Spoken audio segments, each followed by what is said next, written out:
Easey Street Murders, Melbourne, 1977. There is a house in Melbourne's inner north that people still talk about in hushed tones. Number 147 Easey Street.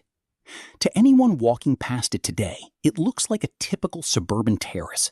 But back in January 1977, those four walls became the site of one of the most vicious double murders in Australian history.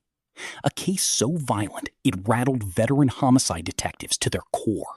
A case that left a 16-month-old baby trapped in his cot for 3 days, surrounded by a nightmare he was too young to understand.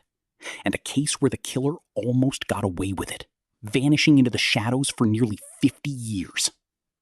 To understand how this nightmare began, you have to look back to the quiet country town of Benalla in regional Victoria.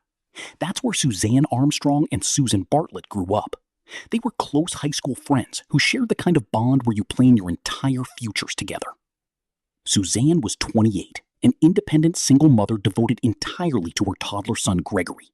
Susan was 27, an artistic, gentle soul who worked as a teacher at the local education center. Both were ambitious, full of life, and eager to make a path in the city.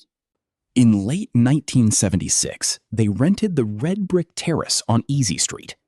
Collingwood back then wasn't the trendy neighborhood it is today. It was a tough, working-class industrial area, filled with narrow lanes and factory smoke.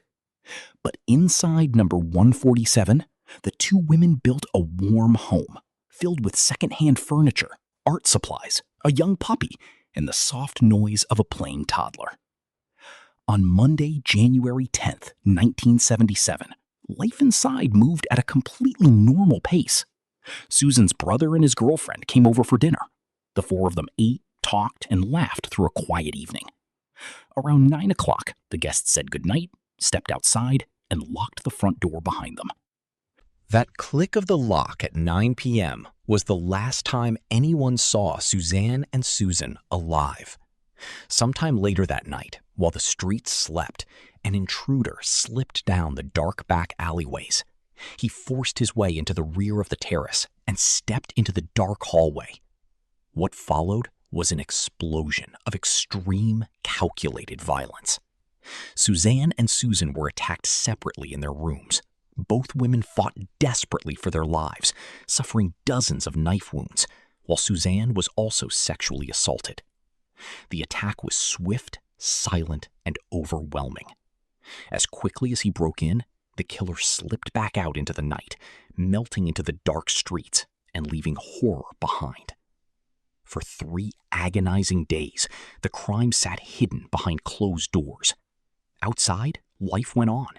Neighbors walked past on the footpath, completely unaware of what rested just meters away.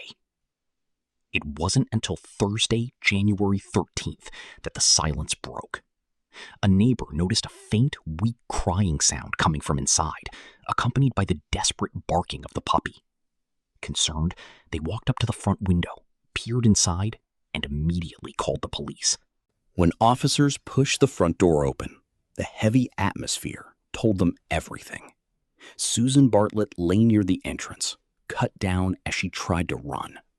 Suzanne Armstrong was found in her bedroom. Then, amid the silence, detectives heard a soft, persistent whimpering. Sitting alone in his cot was 16-month-old Gregory. He had been left alone in the dark for 72 hours. No food, no water. Miraculously, the baby was physically unharmed. The killer had simply left an infant to starve in a house of horror. The news hit Melbourne like a sledgehammer. Victoria Police launched one of the biggest manhunts in Australian history. They set up roadblocks, searched every drain, and knocked on every door for blocks. Investigators interviewed more than 130 people. Among them was a 17-year-old high school student questioned by a young junior officer named Ron Iddles, a man who would later become one of Australia's most famous homicide detectives. That teenager's name was Perry Carumblis. Carumblis lived just 300 meters away on Bendigo Street and attended the very school where Susan taught. Questioned during the routine canvass, he was calm, offered a basic statement, and showed zero signs of guilt. His file was logged away in a box of routine interviews, and the investigation moved on. Back in 1977, forensic science was in its infancy. DNA profiling didn't exist. Without a weapon, an eyewitness, or a confession, the leads dried up. Weeks turned into months. Months turned into years. For decades, the tragedy hung over the families. Suzanne's sister stepped forward to adopt little Gregory, raising him in Queensland and shielding him from the dark shadow of Easey Street. Meanwhile, investigative journalists refused to let the case go cold. By 2017, 40 years after the murders, detectives took an aggressive new approach.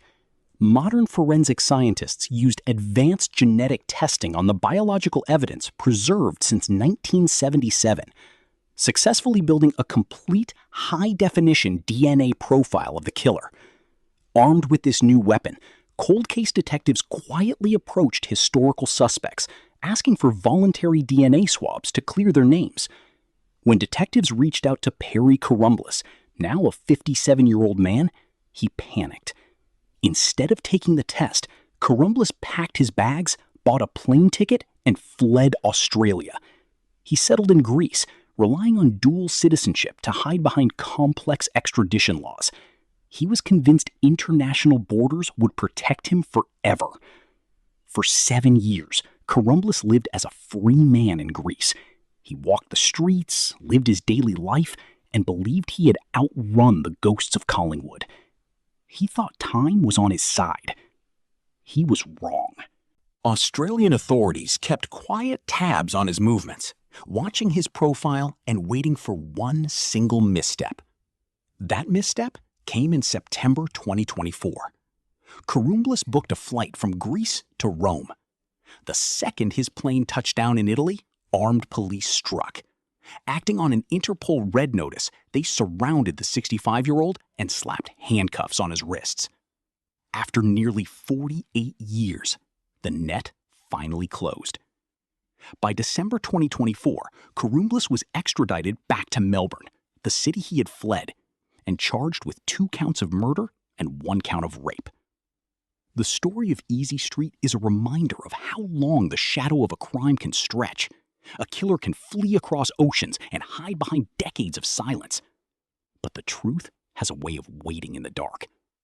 In the end, time didn't erase what happened inside number 147. It just delayed the day of reckoning.